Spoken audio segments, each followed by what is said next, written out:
Hello and welcome to the Seeking Heaven channel. I'm your host, Tamara Caulder Richardson, and I hope that you're having a terrific day. Make sure that you check out my Ascension School, Academy of Divine Wisdom, as well as if you're interested in getting an Evidential Psychic Medium life path reading, also my Southern Bell Medium, Starseed services if you're interested in that, with light code activations as well as transmissions and channeling, and then my merchandise. If you want to check that out, that'd be great. And that is in seekingheavenchannelstore.com. So let's get right into the guest, because I'm so excited and I have so much respect for our guest that's coming up, and that's Michael Jaco. And I'm going to tell you a little bit about him. And I'm just really thrilled to have him, very honored, and I can't wait for you to meet him. Michael is a retired veteran, and he has over 24 years in naval special warfare. Now, over the 2 years in naval diving and salvage, and 11 years as a contract and direct contract security operative for the U.S. State Department and CIA operative operations and combat zones. He's dedicated over 35 years serving the U.S. government in high-risk environments, and Michael was born in the Carolinas in Columbia, South Carolina. He enlisted in the U.S. Navy in November of 78 and started his career as a Navy hard hat diver. He volunteered for basic underwater demolition and sea, air, and land training in 81. He was with Class 116 in February of 1982. He has a series, which he's going to go over, of naval special warfare development trainings that he has done, as well as his time in the Navy SEALs, which he's going to talk to you about. He's done a lot of things so unique to be a warrior, and also very spiritual. And I want to mention his books, and that would be, which I absolutely love, and I recommend everyone get that, and that is The Intuitive Warrior. I don't know if you can see it there, The Intuitive Warrior.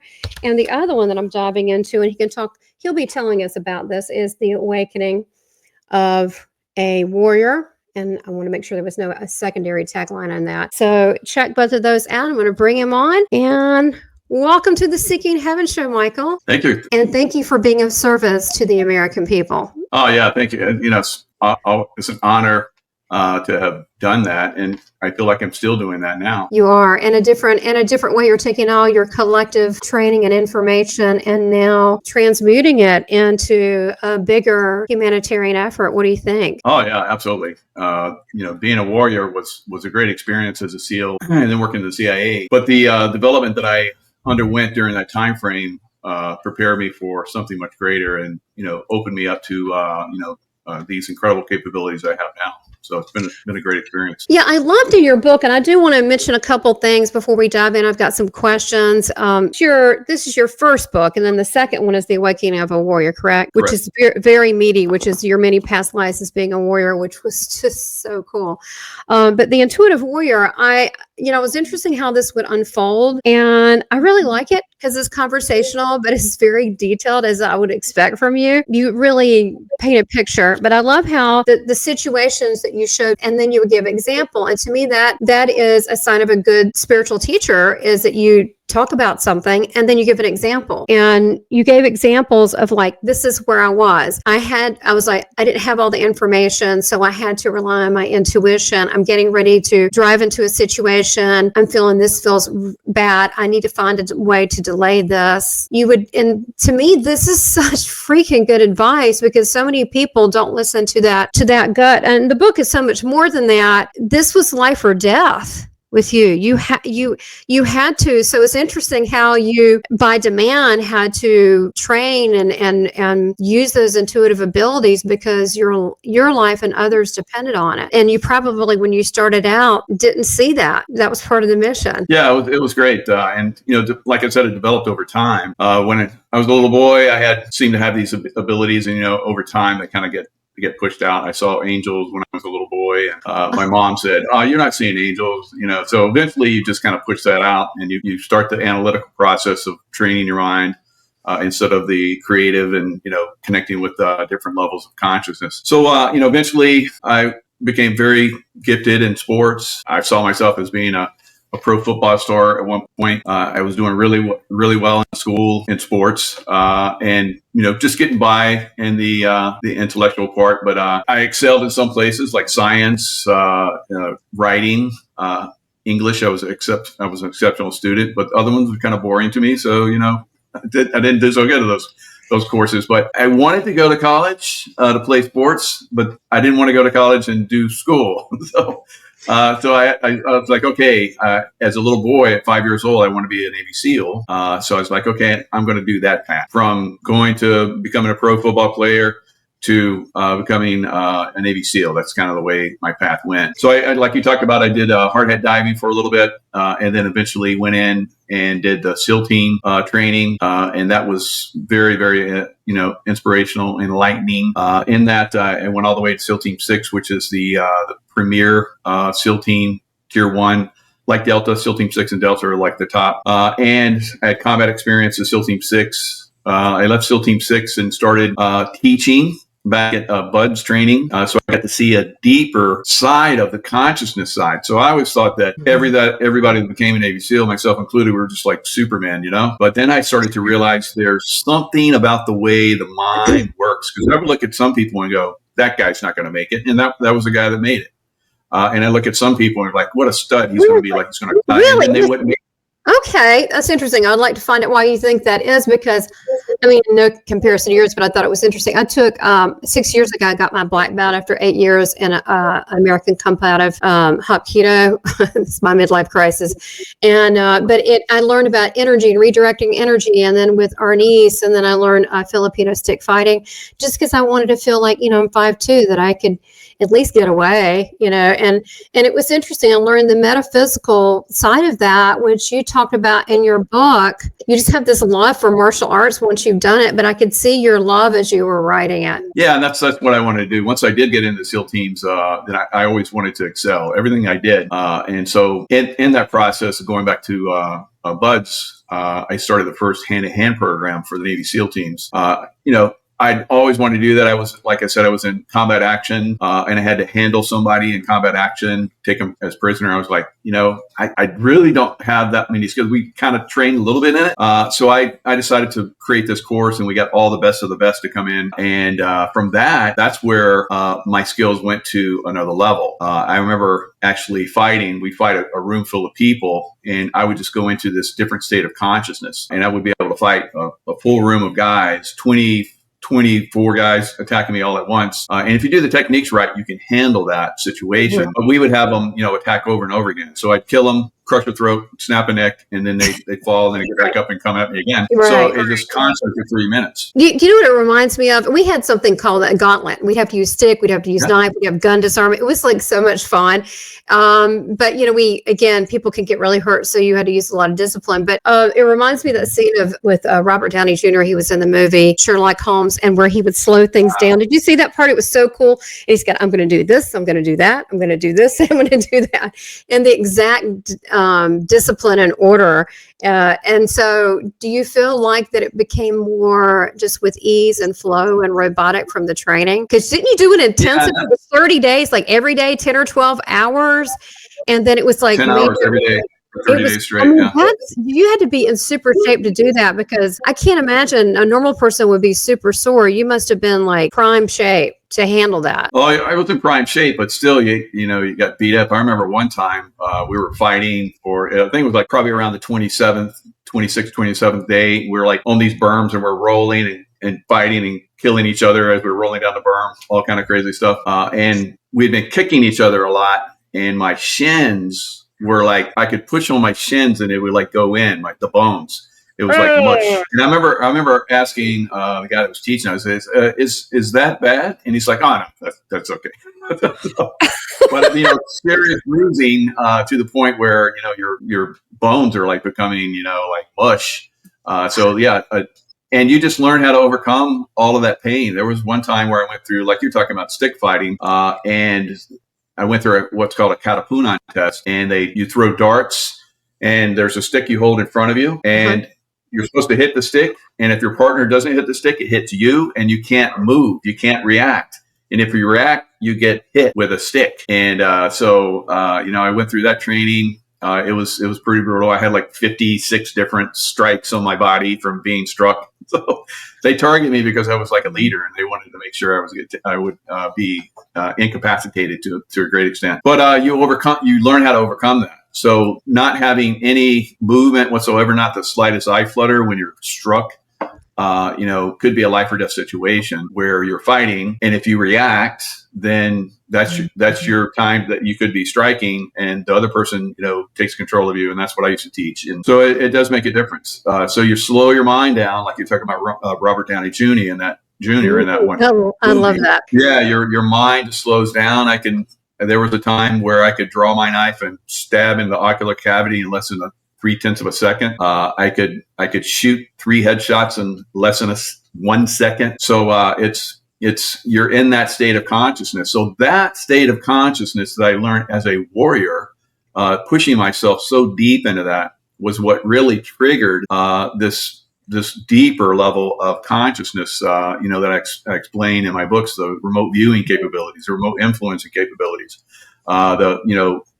remembering, the secret space program and all these different things. That's basically, for a lot of us that are involved in those programs, they wipe our memories. But when you go into certain states, you start to remember them again. It opens that back up for you. Interesting. So do you think, because you said something in your book about in these moments where you slow your mind down and so forth, that you were talking about being basically in an altered state, and then you took that technique and being in an altered state to use for other things. But wasn't it all along you were like getting to that point? Because you even talked about, not to digress, but as a little boy, it was so cute about playing London Bridge in the pool, and how you're always playing in the little war games, and how you were so excited and wanted that tank. And I'm like, it's amazing that the mission of a person comes through pretty young, whether it's someone who picks up a guitar and they just have a love of music, or someone who just wants to write or read books, and then they're an author or a screenplay writer, and how you knew early on, and the signs are still within us still as we transition and our mission unfolds. But it's been you all along, you're just such a cool example of, here's a mission. Really, you could take anyone, again, like a screenplay or writer or someone, but someone who would scribble as a kid, and this is where they turned out, but how you have developed. But you're an example of what I think humans should do. They should transition and morph into the higher version of their self as far as they can take it out. Of course, it keeps going, I understand, but some people stop short. But it looks like everything that's presented to you, you really take it, kind of conquer it, and inhale that and learn it, and then go on to the next thing. So I think there's something that's said about you as a person, that not just so much what you've learned, but how you do life, that people can learn from. You want to speak on that a little bit? Yeah, and that pushing yourself, like I was describing, pushes you into those zones of consciousness. Like you hear about monks, sitting in the snow and melting the snow around them, and it's like they can sit there for hours or days. I was kind of experiencing some of that, but it was haphazard. It wasn't consistent, and I couldn't tap it at will. It just kind of happened sometimes. So I wanted to get to the point where I could do it at will anytime I wanted to, and in fact, live most of my life that way. So that's eventually where I went to. So the thing that really opened that to me was the Native American spirituality. So I started doing tracking, survival and evasion, and it was based on Apache skills. And the Apache were able to basically go into a meditative state and project their consciousness out and see the environment. And that's how they were able to avoid being tracked down by the cavalry and so forth. And why Geronimo and all those other Apache Indians were able to evade and escape and so forth, when there was really no way they could have done that, but they did.